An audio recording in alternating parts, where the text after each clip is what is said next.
We're at 4 o'clock and continuing our coverage of an officer-involved shooting this week. Research from an online group known as the Police Executive Research Forum shows that incidents like officer-involved shootings can lead to higher rates of retirement and resignation from the force. Director of Central Illinois Police Training, Brian Fengel, says officer-involved shootings are high-stress events, not only for the officer, but their family, other officers, and the department as a whole. He says they do get special training on providing emotional support and that an officer will be put on leave during an investigation.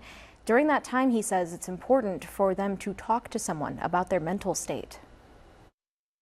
You do have to talk it out. You do have to talk with somebody. It's not a bad thing to talk with anybody because you need to let your feelings out and you know what you're feeling at the time. Fengel says departments go through peer support training and often offer buddy officers to talk to. Chaplains are also available at most departments. PTSD is a common symptom from high-stress incidents, making it critical to seek mental health support.